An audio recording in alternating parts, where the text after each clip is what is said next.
I now recognize Mr. McGarvey from the great state of Kentucky for 5 minutes.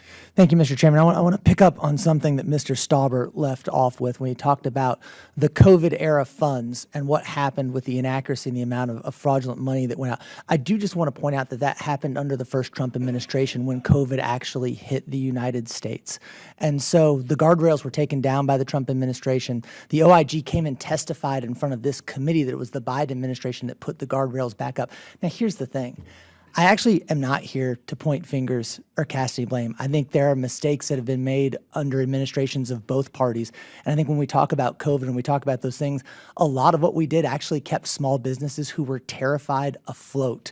But this committee does a better job, I think, Mr. Stallings, of dealing with things that impact small business on a bipartisan basis. And so I wanted to correct that for the record. And I hope we can continue to make sure that small businesses have what we need and that we are doing it in the right way. And that's where I want to pick up with you, because the last time we had one of your colleagues here, Capital Access Administrator Kelsey, he was in front of this committee in September, and I couldn't get him to answer what I thought was a pretty simple and straightforward question. So I want to ask it of you, because so far he's also ignored my written requests.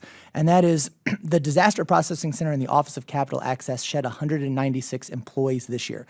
Were these jobs transferred to your office or another department, or were they simply eliminated entirely? So under Administrator Loeffler's direction, she wants to bring the disaster lending program back under the Office of Disaster Recovery and Resilience. Myself and Associate Administrator Kimsey work very closely with that. So we are detailing, we are moving folks individually. So I don't know exactly the 196 positions you are discussing, but we are moving folks around because we think that that separation was not a good idea. I don't have cradle-to-grave visibility into a disaster loan, and so I think it's important that we bring that back, and the administrator echoes that sentiment. Yeah, and if you guys could get us an answer on this. I mean, we want to find out what's going on and what's happening, because, again, this impacts our small business. Nobody wants to be no small business is expecting to get decimated by a disaster.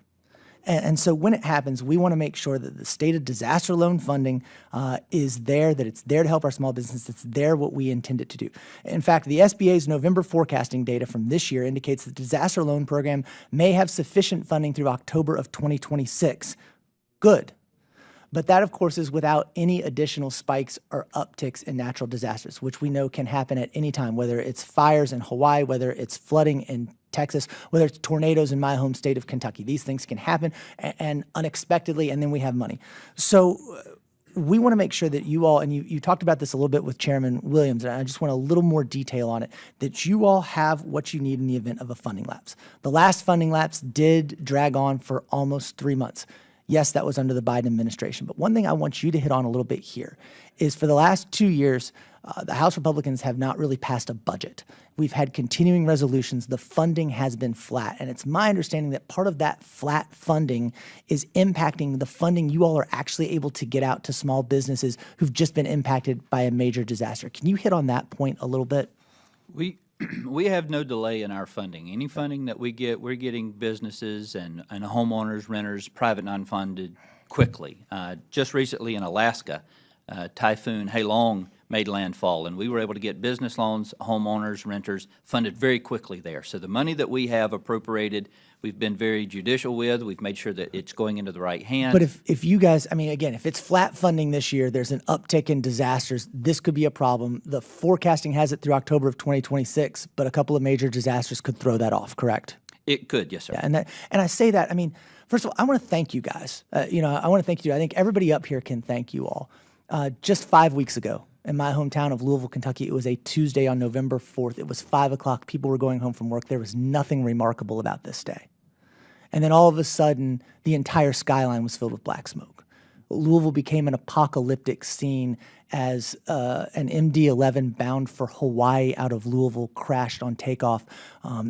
Tens of thousands of gallons of jet fuel erupted. I've been out there. I've walked to the site. These small businesses that were hit, there is nothing. There is nothing but ash remaining from where they were. You guys have been amazing right now in working with the emergency disaster loans to make sure our small businesses have. We hope we can count on you to continue that. So I'm grateful for you guys being there in this tragedy and making sure that everybody who is eligible gets a small business loan. We want to make sure, too, that the SBA officially ended its hardship accommodation plan, which gave flexibility to people to pay 10% of their normal payment for 6 months. We want to make sure that this program is still there for people who need it. I'm out of time, and I yield back. Back.